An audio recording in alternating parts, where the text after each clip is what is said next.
खासतौर पे अगर 6th फिंगर है तो जब बायोमेट्रिक हम ले रहे हैं तो हमें खास ध्यान देना है कि वो 6th फिंगर का बायोमेट्रिक पे कोई प्रिंट नहीं आए, राइट। सो वो हमें उन्हें सपोर्ट करना है। और जब एक्सेप्शन का फोटो लेते हैं तो पाम्स जो हैं वो कैमरा की तरफ फेस्ड हो, इस तरह से फोटो लेना है ताकि क्लियरली दिखाई दे। रिजेक्शंस क्यों होते हैं स्पेशली एक्सेप्शंस के केस में? या तो एक्सेप्शन फोटो गाइडलाइंस के हिसाब से नहीं है, एक्सेप्शन फोटो किसी और का ले लिया है, आधार मेरा है, आधार कीर्ति का है और एक्सेप्शन फोटो प्रीति का ले लिया है, some other person, that will not match. Exception photo इंसान का ही नहीं है, किसी ऑब्जेक्ट का ले लिया है, या फोटो का क्वालिटी खराब है, या फिर एक्सेप्शन फोटो में कोई डिफॉर्मिटी दिखाई नहीं दे रहा।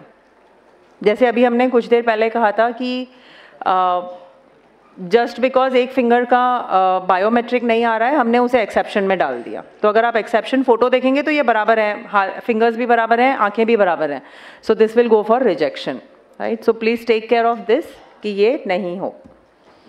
ये कुछ रिजेक्शन के रीजंस हैं, as you can see. Exception photo में कुछ भी नहीं है। So first is the Aadhaar photo and the second is the exception photo. लेकिन आप देखेंगे तो फोटोज उल्टे लिए हुए हैं। आधार वाले फोटो में हाथ ऐसे कर दिया है और मेन फोटो ठीक लिया है, एक्सेप्शन फोटो जो है वो आधार के फोटो की तरह लिया है। Exception photos again second row में हमें दिखाई दे रहा है the wrong biometric exceptions. So कुछ इस तरह से फोटोज लिए जाते हैं, पॉसिबली शायद वो भी पोस्ट लंच के बाद होते होंगे। Okay, so capturing residents biometric least qualities में, जहां पर क्वालिटीज कम है, सारे 4 अटेम्प्ट्स जो हैं वो हम ले सकते हैं। क्वालिटी ना भी ध्यान में रखें और हम कंटिन्यूसली 4 बार उनके बायोमेट्रिक्स या आइरिस ले लें, that will work.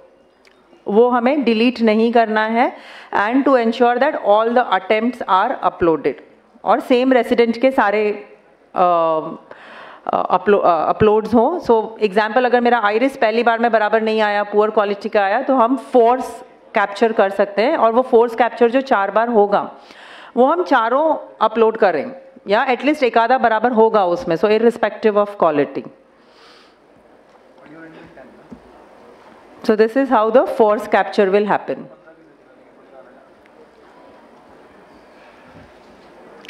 Some do's and don'ts, the basic do's and don'ts, suggestions, जब हम नाम वगैरह देखते हैं तो प्रूफ डॉक्यूमेंट्स के साथ मैच किया जाए।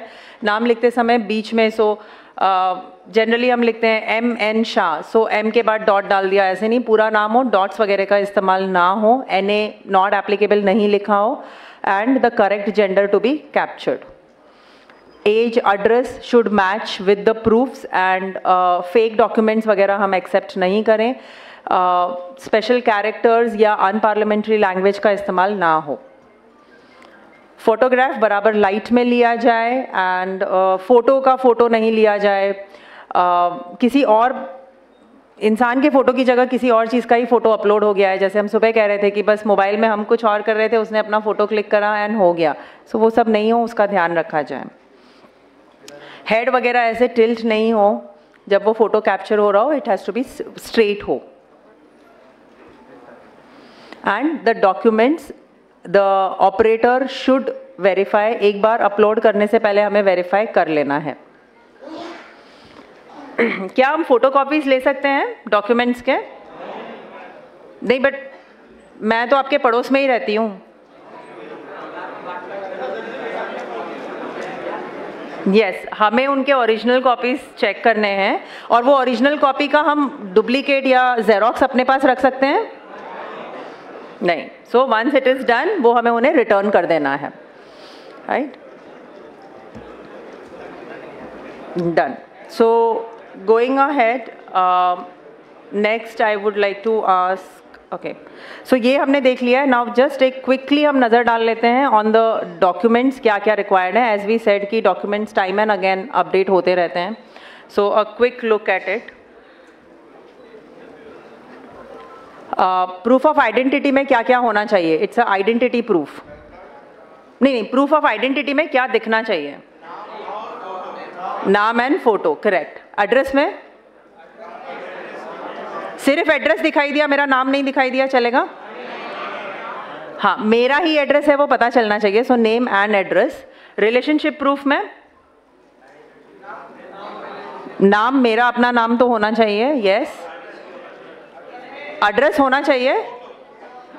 रिलेशनशिप प्रूफ में नाम दिखना चाहिए और एग्जैक्टली रिलेशनशिप क्या है वो देखना चाहिए। सो HOF बेस्ड अगर है तो HOF कौन है, who is the head of family, उसका नाम, उसके साथ का relationship should be there, and date of birth में क्या होना चाहिए, नाम, रिलेशनशिप। अगर मेरा अपना ही डेट ऑफ बर्थ का प्रूफ है तो मेरा नाम एंड डेट ऑफ बर्थ, अगर HOF है तो yes, name, relationship and the date of birth. फिर so there are some list, कुछ लिस्ट ऑफ डॉक्यूमेंट्स हैं जो अप्रूव्ड लिस्ट ऑफ डॉक्यूमेंट्स हैं, ये एक बार ही आपको रीड करना है। कई बार हमें लगता है कि कुछ डॉक्यूमेंट्स हैं जो एक्सेप्टेबल होंगे, हमने बस मान लिया है, लेकिन ऐसा नहीं है। सो प्लीज़ एक बार ही लिस्ट देखकर ही आगे उसे प्रोसेस करना। Original documents must be scanned, जब हम स्कैन कर रहे हैं, as we already discussed, photocopies नहीं। एंड डॉक्यूमेंट्स जो हैं रेसिडेंट के नाम पर होने चाहिए या फिर HOF, head of family. Other than that it will go for rejection. Some validity of supporting documents, passport का वैलिडिटी, ड्राइविंग लाइसेंस का वैलिडिटी, स्टैंडर्ड सर्टिफिकेट्स काफ़ी जगह पर नहीं एक्सेप्टेबल है, लेकिन जहाँ पर एक्सेप्टेबल है it is only valid for a period of 3 months। Water bill, telephone bills या ऐसे कोई यूटिलिटी बिल्स हैं वो भी सिर्फ जैसे आधार में लिखा है विनय कुमार, एंड सो आधार में विनय कुमार लिखते समय विनय में V और K में, कुमार में K, दोनों कैपिटल्स में है। प्रूफ ऑफ आइडेंटिटी में Vinay and Kumar is written in a small letters, तो ये चलेगा। This is a minor error, लेकिन अगर बड़े एरर्स हैं तो नहीं चलेगा। सो ये एक सिंपल एक्सेप्टेबल है। अगर आप यहाँ पे देख सकते हैं तो भगवान दास ईश्वर दास हिरानी, आधार में किस तरह से नाम दिया है और प्रूफ ऑफ आइडेंटिटी या प्रूफ ऑफ रिलेशनशिप में किस तरह से नाम दिया है, name and the father's name.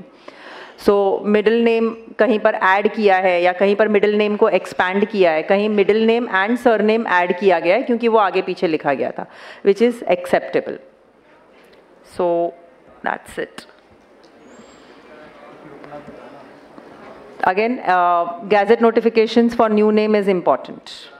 That's it. So now we are open for Q&A session. For Q&A session, I will like to invite Ashish. Can we have Ashish here? Yes, we can have a round of applause for Ashish. ये हमें help करेंगे for Q&A session. Q&A session के साथ साथ I think ये जो जहाँ पर हम ज़्यादातर एरर्स करते हैं उसके बारे में भी आशीष हमें बताएंगे in detail about errors, grave errors. Yes Ashish, all to you.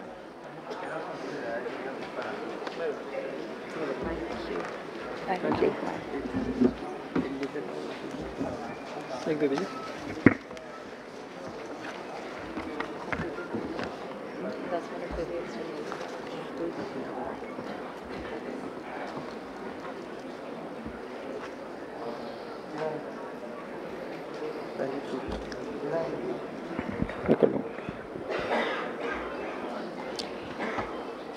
Good afternoon, everyone.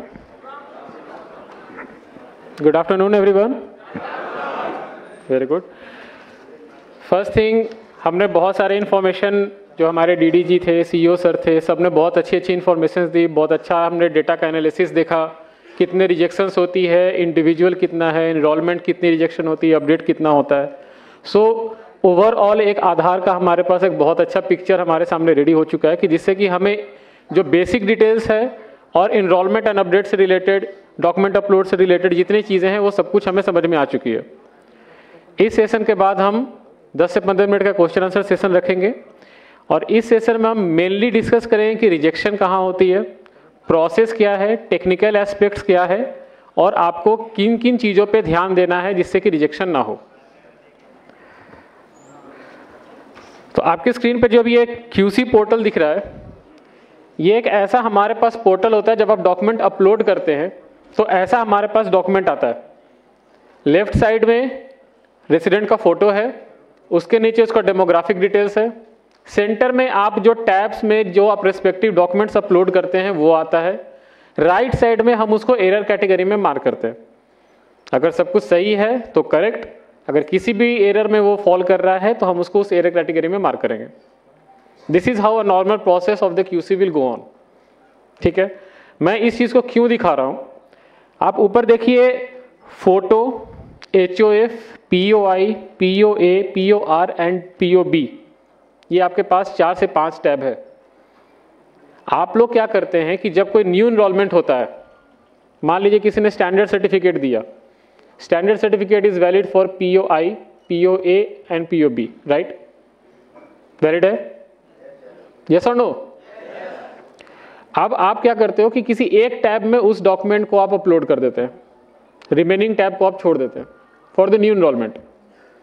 हमारे पास क्या होता है, वो एक टैब में हमारे पास POI आ गया, हम जब दूसरे टैब में गए तो POA है ही नहीं, POB है ही नहीं, हम क्या करें उसको फिर? Ultimately we have to reject that packet, हमको उसको अल्टीमेटली रिजेक्ट करना पड़ता है उस इनरोलमेंट को। मैं इसको क्यों आपको बार बार ध्यान दिला रहा हूं, क्योंकि आप जब भी कोई इनरोलमेंट करो, कोई भी न्यू इनरोलमेंट हो, अगर एक ही डॉक्यूमेंट सारे टैब्स में एप्लीकेबल हो रहा है तो आप उसको उतने बार स्कैन करके उतने टैब्स में आप अपलोड करो। एक मिनट, क्वेश्चन से बाद में लगे। इसमें आपका जब आप सारे टैब्स में जब तक आप नहीं दोगे तो हमें ना टैब वाइज डिसीजन लेना होता है। किसी भी एक टैब में अगर कोई भी एक डॉक्यूमेंट गलत होगा और उसमें जैसे ही हमने कोई एरर मार्क किया, आपका ओवरऑल जो पैकेट है वो रिजेक्ट हो जाता है। This is the major problem. आपको ये शायद फील्ड में नहीं समझ में आती होगी, but this is the reality. हमें क्या होता है कि हमारे डेटाबेस में हमारे ईच POI, POA, POR के अगेंस्ट में हमारा एक रिपोजिटरी स्टोर होता है, जिसको आप CIDR बोलते हैं, सेंट्रल आइडेंटिटी डेटा रिपोजिटरी। अगर हमने किसी एक POI डॉक्यूमेंट में आपने सारा डॉक्यूमेंट स्कैन कर दिया जो कि POA के लिए भी एप्लीकेबल है, POB के लिए भी एप्लीकेबल है, तो कल को अगर मैंने न्यू इनरोलमेंट सेग्रीगेट करके मैंने डेटा निकाला डेटाबेस से, तो हमारे पास सिर्फ उस इनरोलमेंट आईडी का POI आएगा। उसके साथ क्या POB लगा हुआ है, क्या POA लगा हुआ है, हमें नहीं पता चलता। एंड एट द एंड जब आप बोलते हो कि ये रिजेक्शन हो गया या RO हमें रिक्वेस्ट भेजते, रिजेक्शन एनालिसिस कीजिए, इसका क्यों रिजेक्ट हुआ, हमारे पास वो डेटा नहीं होता, क्योंकि आपने एक ही टैब में सारे डॉक्यूमेंट लगा दिए।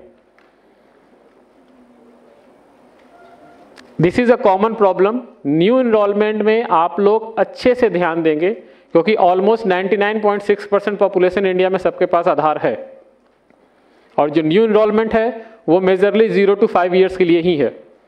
अगर अभी भी कोई ग्रेटर देन 18 ईयर्स के पास आधार नहीं है और वो इनरोलमेंट के लिए आ रहे हैं, तो आप उस चीज़ का ध्यान रखेंगे कि उनका एक एक document POI, POA and POB सब कुछ वेरीफाइड होना चाहिए। एक जगह भी अगर आपको सस्पिशियस अगर लग रहा है तो आप उसका इनरोलमेंट नहीं करेंगे,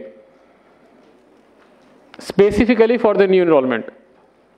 कोई लीनियंसी नहीं, कोई लीवरेज नहीं, आप डॉक्यूमेंट लेके आइए तभी हम उसको इनरोल करेंगे, for specifically for the new enrolment.